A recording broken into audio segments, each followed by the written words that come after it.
Nobody expected Karoline Leavitt to turn the entire interview upside down. It was supposed to be a routine television appearance, another political discussion where the host would ask tough but predictable questions. The set was brightly lit, sleek, modern, the kind of place where politicians were expected to be polite, scripted, careful. But this wasn't just any interview. Seated across from Karoline was Lance Whitmore, a well-known liberal TV host, infamous for his aggressive interviewing style. He had made a career out of trapping conservatives, pushing them into corners with loaded questions, and making sure his audience knew exactly what side he was on. And tonight, his target was Karoline Leavitt. As the cameras rolled, the studio audience quieted down, waiting for the inevitable clash. Whitmore adjusted his tie, flashing a smug smile at the camera. "Karoline, let's talk about your views on women's rights." Karoline sat poised, hands folded on the desk, her expression unreadable. "Of course," she said smoothly. Whitmore leaned forward, his eyes gleaming. "Many people, especially women, believe that your policies are actually harmful to women, that you're actively working against your own gender." A few murmurs rippled through the audience. Karoline didn't flinch. Whitmore continued, his tone dripping with mock concern. "You've opposed policies that many feminists consider essential. Equal pay legislation, expanded abortion access, workplace quotas designed to increase female leadership." He gestured grandly.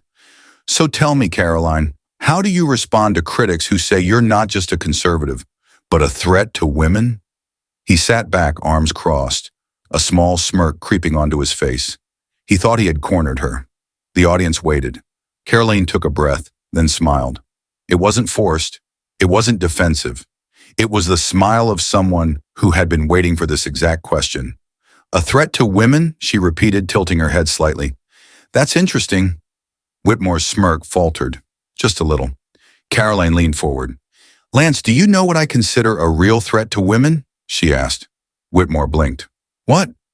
"A media that tells women they can't think for themselves." Silence.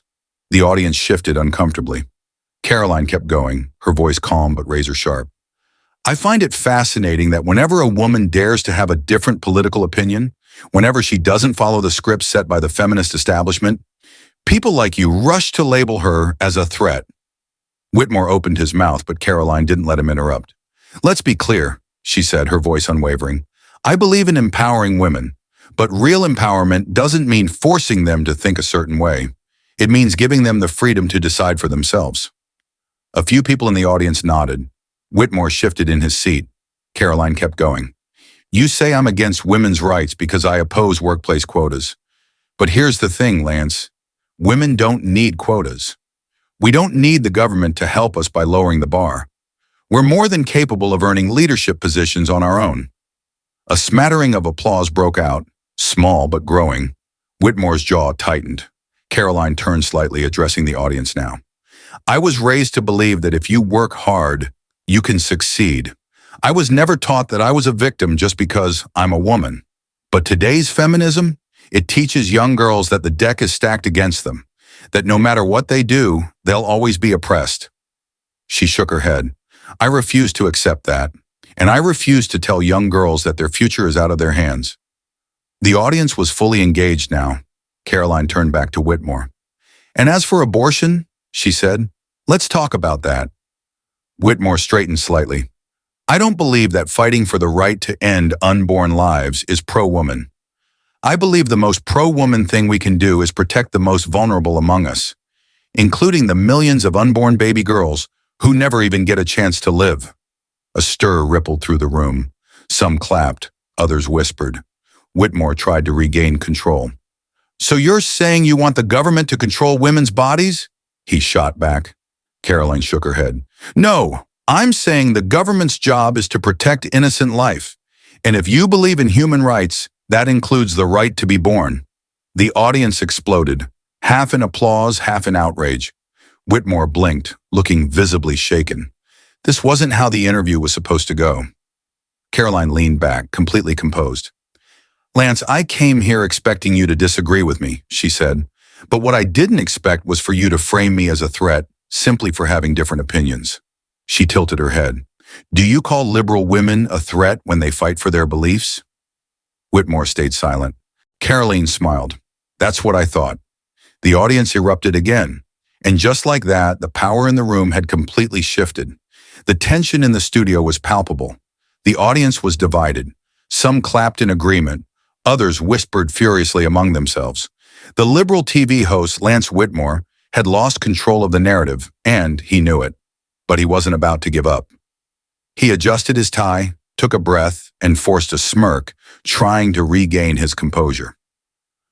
Well, Karoline, he said, leaning slightly forward, if you're so against feminism, why is it that you've benefited from the very rights and progress that feminist movements fought for?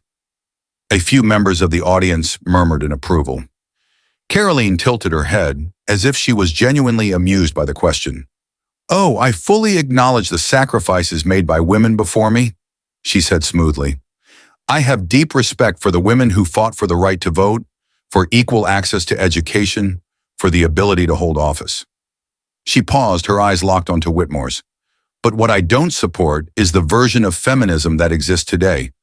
The one that tells young women that they are forever victims, that men are their enemies, and that success is only possible if they are handed special privileges. A loud applause broke out from a section of the audience. Whitmore's smirk twitched. But Karoline, he countered, raising his voice slightly, many women today still face real discrimination. The gender pay gap is real. Sexual harassment is still a massive issue. Shouldn't we be working to eliminate these injustices instead of dismissing modern feminism altogether? Karoline didn't even blink. Lance, let's talk about the gender pay gap, she said, because every time someone like you brings it up, you leave out one important fact. It's a myth. Gasps rippled through the audience. Whitmore blinked. Excuse me? Karoline leaned forward, her expression calm and unwavering. The 78 cents to a man's dollar statistic has been debunked over and over again, she said.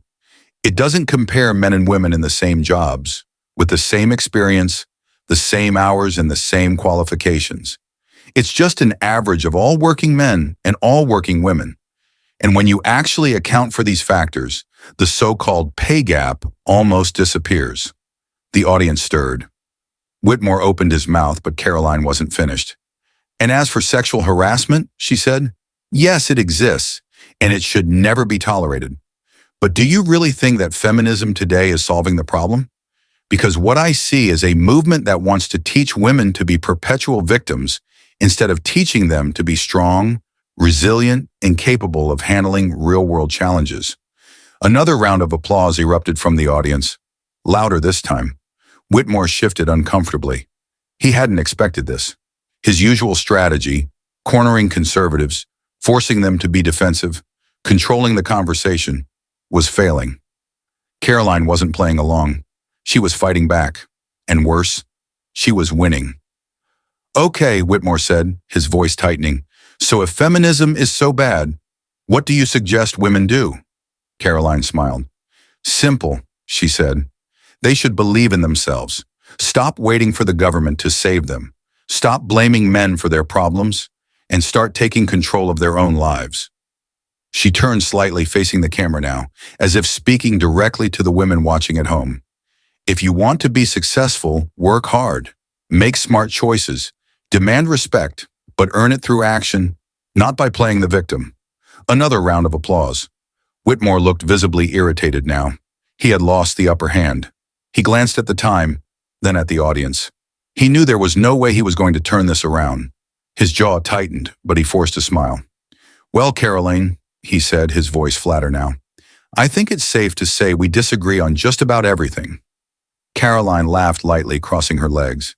And that's okay, Lance, she said, because unlike you, I actually believe in diversity of thought. The audience exploded into cheers. Whitmore stiffened. Karoline stood up, adjusting her blazer, flashing a polite, confident smile at the host. Well, this was fun, she said. Thanks for having me. And just like that, she walked off the stage. Whitmore sat there staring after her, silent. For the first time in his career, he had just been completely and utterly shut down, and everyone in that studio knew it. Don't forget to like and subscribe for more stories that inspire and challenge us to grow. What would you have done if you were in her shoes? Let us know in the comments below.